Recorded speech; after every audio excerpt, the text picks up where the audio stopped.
কত পাইছে বোনাস? আর bonus sir বেতনের অর্ধেক, কত? 16,000। 16,000। আর বেতনটা পেয়েছো? জি স্যার, পাইছি। বাড়িতে কয় টাকা পাঠাইছো? বাড়িতে সবই পাঠাইছি, কিছু টাকা রেখে আর কি। কত রাখছো? রাখছি 15,000। বাড়িতে কবে যাবো আল্লাহ দিলে? বাড়িতে স্যার ঢাকাই তো মানে মা বাবা জি, সবাই ঢাকায় থাকে। যারা গ্রামের বাড়ি কোনটা? গ্রামের বাড়ি কিশোরগঞ্জ। স্যার আপনি যে ইয়ারে অভিযান কভার করা শুরু করছেন, আমরা তো ভিডিও ক্যান্সেল করে দিচ্ছি। তা আমি ঠিক আছে অভিযান চালানো বন্ধ করে আপনার দেবো। জন্যই স্যার বিশেষ করে ছুটি বন্ধ করেছি। আমার জন্য স্যার গতকালকে থানা পরিদর্শন করলেন, আজকেও করলেন স্যার। আসলে আপনার এই অ্যাক্টিভিটি স্যার আমরা দেখছি যে কয়েকদিন ধরে আপনি বিভিন্ন জায়গায় যাচ্ছেন, বিশেষ করে থানায় আসছেন।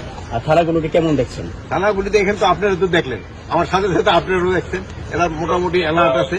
প্লাস আমি থানা পরিদর্শনে একটা এরাও তো ছুটি যেতে পারতেছে না, এরাও তো ছুটি যেতে পারতেছে না। এদের খাওয়া দাওয়া থাকার ব্যবস্থাটা ঠিক আছে কিনা দেখা।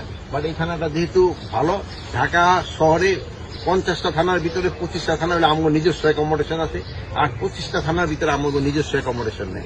ওই থানাগুলির অবস্থাগুলি খুবই খারাপ, যেগুলি না আমরা চেষ্টা করতেছি আস্তে আস্তে সবগুলি যেন আমরা নিজের জায়গায় নিতে পারি। আমরা লেট করে আসায় স্যার আমরা ওইটা নিতে পারি না, যে গতকালকে কালের কণ্ঠে সাংবাদিকের উপর হামলা করা হয়।